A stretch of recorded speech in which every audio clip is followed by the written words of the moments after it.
नमस्ते मित्रांनो, संशोधन मार्गदर्शन मालिकेत आपलं सर्वांचं हार्दिक स्वागत. मागील भागात आपण संशोधन आराखडा किंवा प्रस्ताव किंवा त्याला आउटलाईन असं म्हटलं जातं, ही संकल्पना नेमकी काय आहे, त्याचबरोबर संशोधन आराखड्यामध्ये कोणत्या मुद्द्यांचं लेखन केलं जातं, ते मुद्देसुद्धा आपण काय केले होते समजून घेतले होते. आजच्या भागात आपण संशोधन प्रस्ताव लेखनाच्या अंतर्गत पहिला जो मुद्दा येतो तो म्हणजे प्रस्तावना.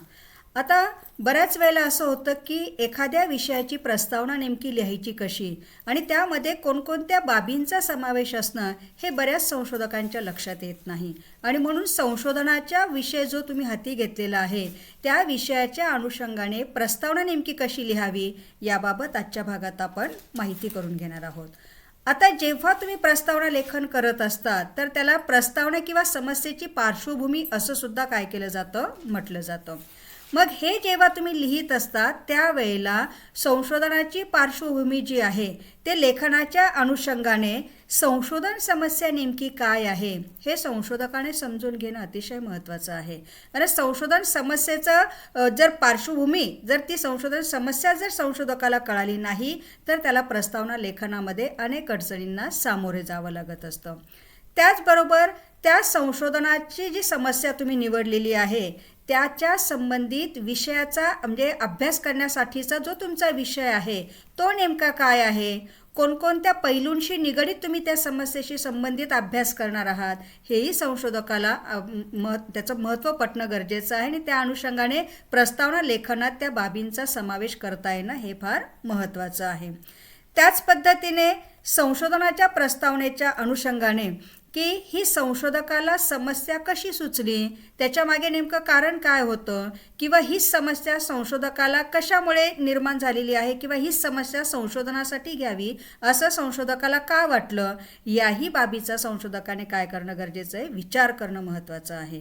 शिवाय ही समस्या कशा पद्धतीने उद्भवली, त्याच्यामागे कारणं काय होती, काही वेगळे अनुमान तुम्ही काढले होते का किंवा काही अनुभव तुम्हाला आला होता का किंवा काही वाचनात तुमच्या आलेलं आहे का किंवा या अनुषंगाने अशी काय महत्त्वाची पार्श्वभूमी आहे की हीच समस्या तुम्हाला संशोधनाच्या दृष्टिकोनातून निवडावीशी वाटली, हे पण महत्त्वाचं आहे. आणि हे संशोधकाला जर कळालं तर प्रस्तावना लेखन करताना काय बऱ्याचशा अडचणी ज्या आहेत त्या दूर होत असतात. शिवाय संशोधकाला सदर जी हाती घेतलेली समस्या आहे ती हाताळणं महत्त्वाचं का वाटतं आहे, ह्याच विषयावर काम झालं पाहिजे असा संशोधकाचा अट्टाहास का आहे, समाजाच्या दृष्टिकोनातून त्याचा काही उपयोग आहे का किंवा इतर जे काही घटक आहेत मग समाजाच्या अनुषंगाने इतर जे काही पार्श्वभूमी आहे त्याच्या दृष्टिकोनातून हे घटक महत्त्वाचे वाटतात आहे का, याचाही विचार प्रस्तावना लेखन करण्यासाठी आपल्याला करावा लागत असतो. म्हणजे असे वेगवेगळे मुद्दे जे आहेत या वेगवेगळ्या मुद्द्यांचा विचार जर आपण केला तर प्रस्तावना लेखन आपल्याला व्यवस्थिशीर करता येते. नेहमी संशोधकाने संशोधनाच्या अनुषंगाने काम करण्यापूर्वी काही प्रश्न मनामध्ये आणणं अतिशय गरजेचं आहे आणि प्रत्येक प्रश्नाचं उत्तर शोधणं गरजेचं आहे.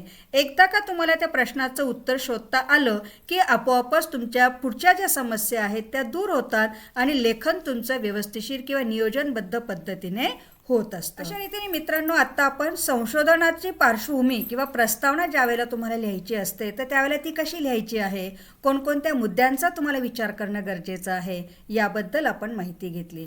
पुढील भागात आपण संशोधनाचं शीर्षक कसं लिहायचं आहे याबद्दल माहिती घेणार आहोत. तोपर्यंत मित्रांनो, धन्यवाद.